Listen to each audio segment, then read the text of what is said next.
जय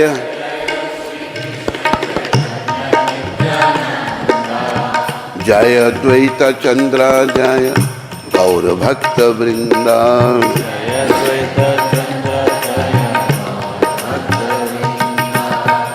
कृपा करी सबे मेली कर करुणा।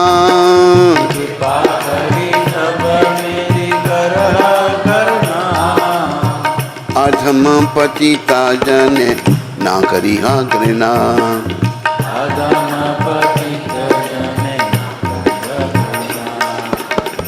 जय जगन्नाथ जय जगन्नाथ दीना बंधु जय जगन्नाथ जय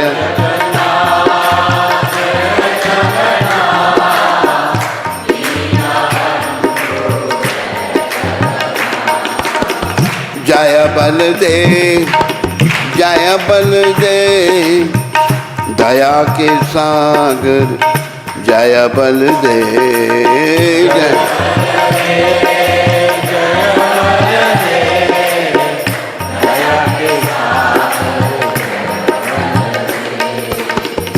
जय सुभद्रा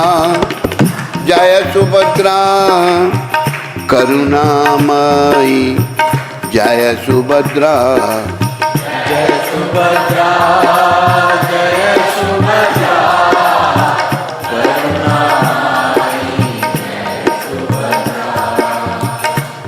सुभद्रा जय सुदर्शन भक्तों के रक्षक जय सुदर्शन जय सुदर्शन जय सुदर्शन भक्तों के रक्षक।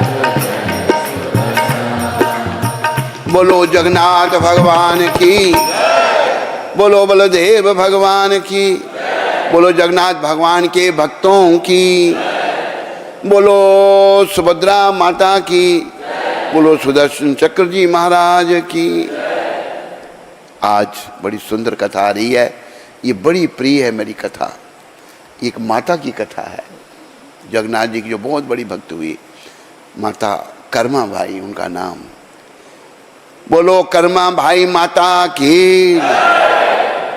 बड़े ध्यान से ये कथा सुनो।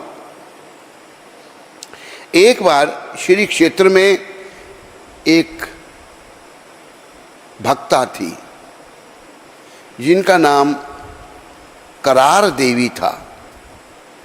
लिखा उधर, कर्माबाई नाम भगवान ने दिया था उसको।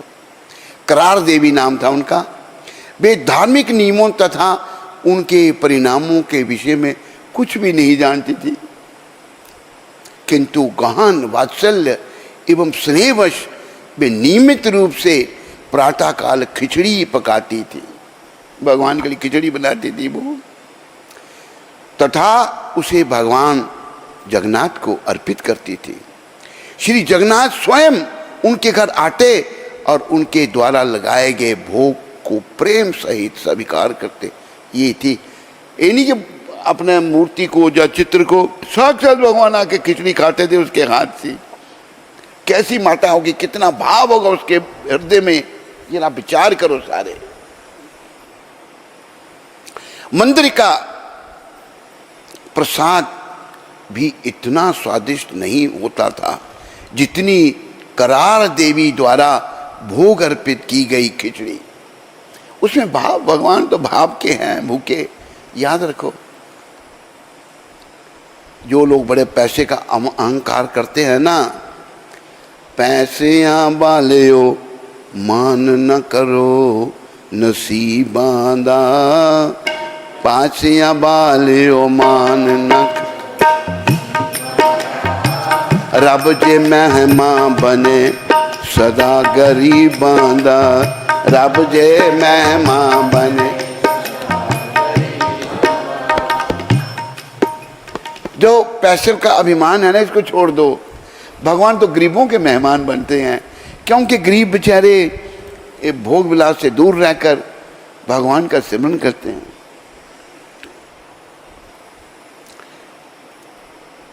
यदि उन्हें खिचड़ी पकाने में देर हो जाती तो भगवान उत्सुकता पूर्वक कहने लगते, जल्दी कर माँ। भगवान माता कहते जल्दी कर माँ, जल्दी पकाओ माता। भगवान बारंबार उन्हें कर्मा कहकर संबोधित करते, इस कारण से उनका नाम कर्मा हो गया। बोलो कर्मा बाई माता की। सारी माताएं से प्रेरणा लो। आप इतना भाव आपके अंदर जागृत हो जाए, ये कलयुग की बात है, सतयुग की नहीं है कि भगवान आपके हाथों से आके खाएं। हो सकता है, क्यों नहीं हो सकता, पर हमने पहले ही कुछ नहीं होगा। कितने मिलते भगवान, कितने देखे भगवान। अरे देखने वालों ने देखे, तुम भी देख सकते हो, लेकिन पहले ही हम वो क्या कहते हैं, हमारी डोगरी भाषा में कहा है, सेंथियाँ छोड़ देते हैं। नहीं भगवान नहीं, भगवान तो मिलना चाहते हैं, हम योग्य नहीं बनते। योग्यता है भाव और भक्ति और कुछ नहीं। इसलिए उनका नाम कर्मा पड़ गया। एक दिन कर्मा के घर एक साधु आया। वह धाम में जाने वाले साधुओं की सेवा करती थी। वो यह सब केवल इसलिए संभव था क्योंकि वे भगवान जगन्नाथ को अति प्रिय थी। इस साधु ने इन्हें बिना स्नान किए भोग पकाते हुए व पकाने के पात्र को स्वच्छ करते देखा। इसे कर्मा के प्रति अपराधजनक सोचते हुए साधु ने गहरी सांस ली और कर्मा को उपदेश दिया कि शुद्धता व वैदिक आचरण का स्तर कायम रखते हुए भोग कैसे बनाया जाता है। आपको सब ऐसे ही करना है। कर्मा बाई जैसे करती थी, वो बड़ी दूर पहुंची हुई माता थी, आपने ऐसा नहीं करना, आगे बढ़ना आएगा। साधु दक्षिण भारत का एक वैष्णव था। उसने कर्मा को बताया कि शैया से उठने के पश्चात, सोकर उठने के बाद व्यक्ति को सर्वप्रथम अपने शरीर को स्वच्छ करना चाहिए, नहाना धोना चाहिए, और फिर सामग्री तथा आसपास के क्षेत्र को स्वच्छ करना चाहिए। सब कुछ स्वच्छ करो। साधु एक रात्रि के लिए कर्मा के घर रहा। अगले ही दिन कर्मा ने उसी प्रकार खिचड़ी पकाई जैसा कि साधु ने उन्हें निर्देश दिया था, और इसलिए भोग बनाने में उसे देर हो गई। जब भगवान जगन्नाथ अपने नियमित समय पर भगवान आ गए, ये ध्यान रखो, भगवान को भोग लगाने वाले जो है ना, टाइम पे भोग लगाओ भगवान को। ये नहीं है कि जब मर्जी लगा दो समय का। देखो कर्मा भाई के पास भगवान आ गए, उन्होंने देखा कि वे तो स्नान करने में व्यस्त थी। उन्होंने यह भी देखा कि साधु अभी भी अनुष्ठानों का पालन करने के विषय में कर्मा को उपदेश दे रहा था। अतः जगन्नाथ जी मंदिर वापस लौट गए। कुछ समय के पश्चात भगवान कर्मा के पास पुनः आए और देखा कि भोग बनाने के स्थान की सफाई कर रही थी।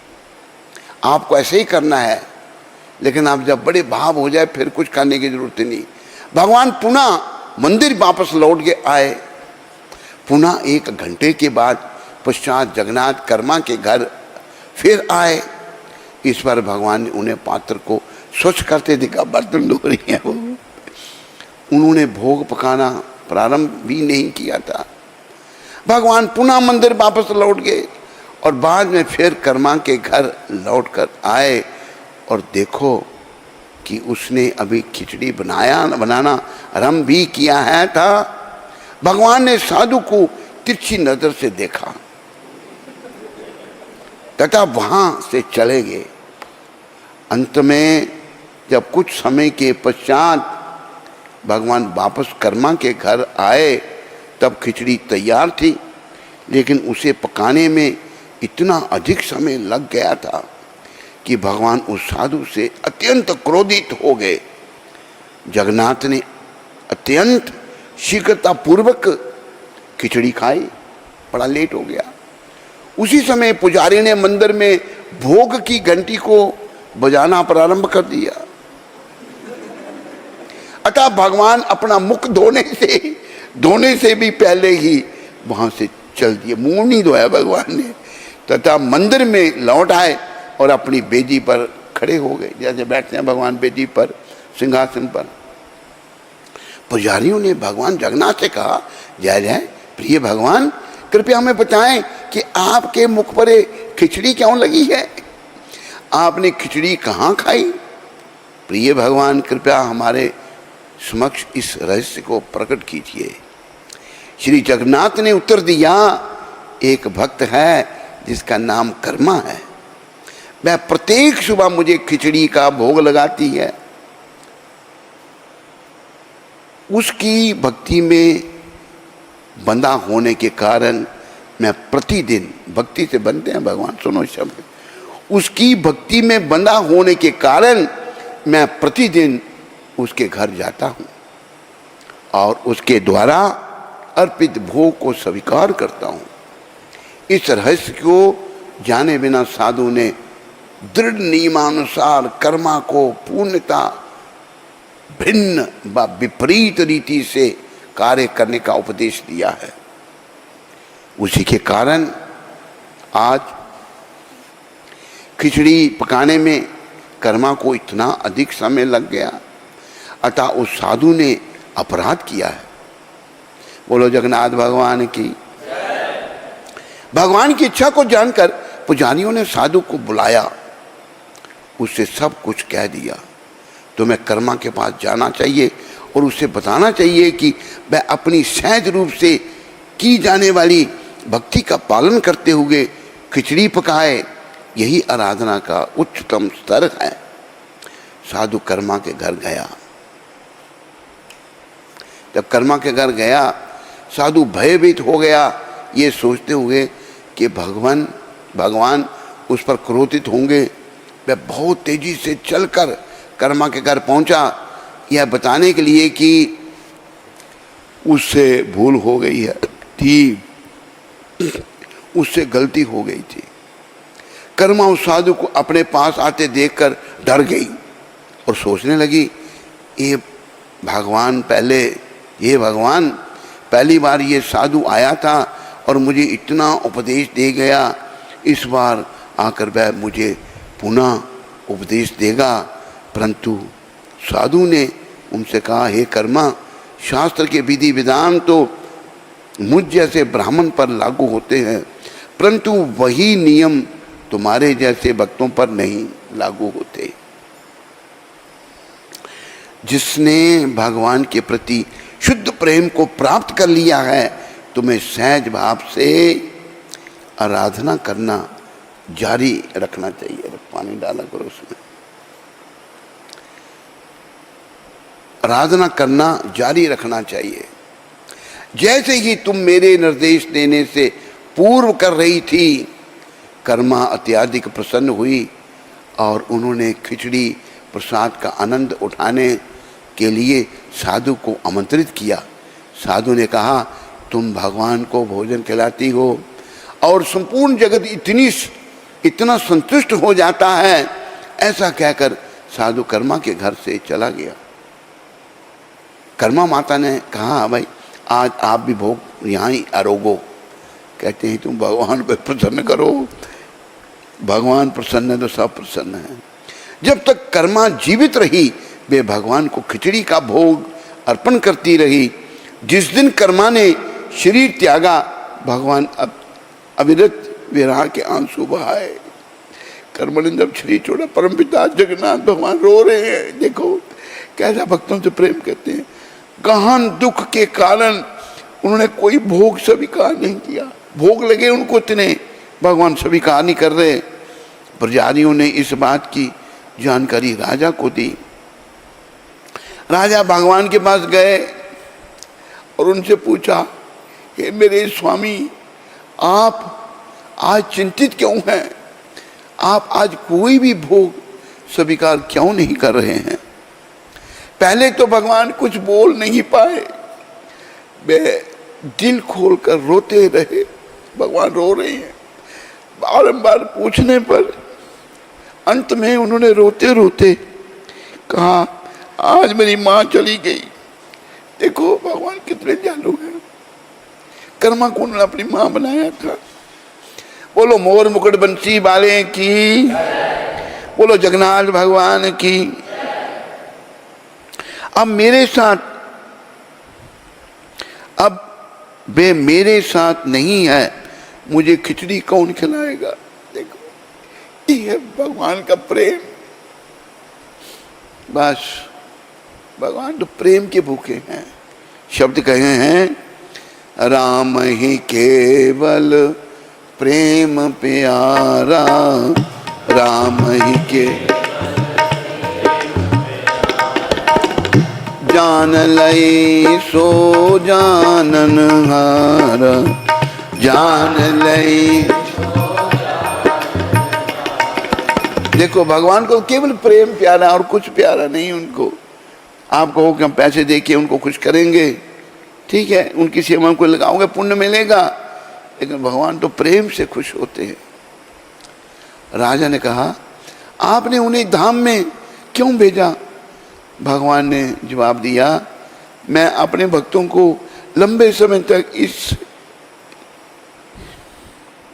मर्त जगत में नहीं रखना चाहता, क्योंकि यहाँ दुख व कष्टों से, ये दुख व कष्टों से पूरा है, पूर्ण है। यहाँ दुख ही दुख है, याद रखो सुख नहीं है। राजा ने कहा जोड़कर कहा भगवान आपके लिए जितना प्रेम कर्मा के हृदय में था उस स्तर बा मात्रा में हमारे हृदय में आपके प्रति प्रेम नहीं है, किंतु हम उनके नाम से प्रतिदिन आपको खिचड़ी का भोग अर्पित करेंगे। आज भी कर्मा भाई की खिचड़ी अर्पित होती है जगन्नाथ जी को। उसी समय से ऐसा कहा जाता है कि भगवान जगन्नाथ को 56 भोग अर्पित करने से पहले खिचड़ी का भोग इन शब्दों के साथ लगाया जाता है। यह कर्मा की खिचड़ी है, यह कर्मा की खिचड़ी है। तो भगवान कर्मा जी से इतना प्रेम था कर्मा भाई की, भगवान स्वीकार करते हैं।